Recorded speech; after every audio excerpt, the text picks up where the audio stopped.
guys, it's Dan at Ward Infiniti, and today we're driving a 2022 INFINITI QX80. The Infiniti I am driving today is a 2022 INFINITI QX80. Moonlight white is the color, wheat is the interior. This is the Premium Select packaging. The way that you can tell a Premium Select, if you're ever looking at a 22 and you don't know what trim level it is, you get the black mirror caps and this beautiful black chrome grille.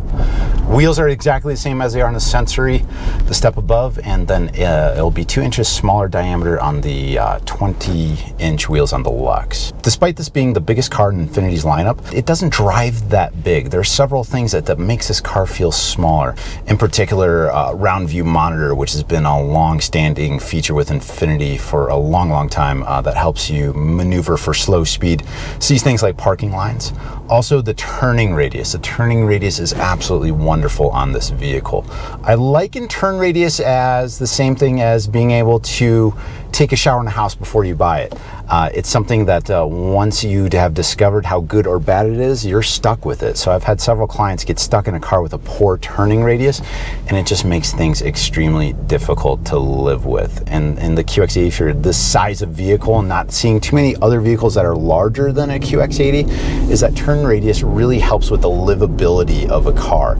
Things like pulling into a tight parking spot, going the wrong direction in the grocery store, or a parking structure in a downtown type setting, very tight. Parallel parking, having the systems of the around view monitor with a tight turn radius makes parallel parking in this vehicle so much easier. If you're out there driving and you're taking a look at vehicles, whether it's a coupe or a gigantic SUV, that you want to try to play with the turn radius. It was funny, earlier this week I was in a BMW Alpina B7, $150,000 car, 600 horsepower.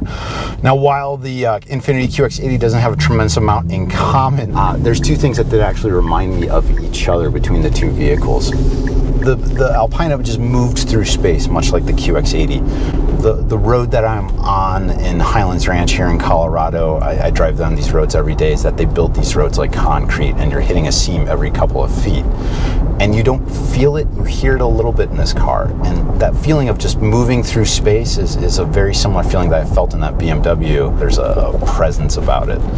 And it's part of the sound deadening and the trouble that Infiniti goes through to make a very quiet car, where when you're just cruising down the road, you're not really hearing the engine. The road noise is very minimum. You get this wonderful speaker system from Bose that in sensory terms has active noise canceling, and you get this feeling of just moving through space.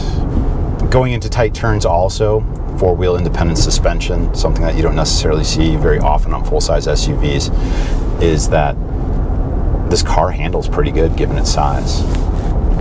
Also love that I'm in a big V8, 5.6 liter, 400 horsepower, over 400 foot-pound of torque. You know that you have a very capable car. You're not going to get stuck in the snow with the ground clearance that it has.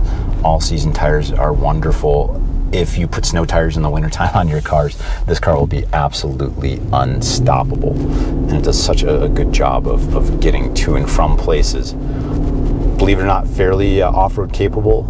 You'll run out of what the tire's capable of doing before what the chassis is capable of doing. In Japan, this is the Nissan Patrol, which was designed to be a competitor to the Toyota Land Cruiser. So these are very solid, capable vehicles.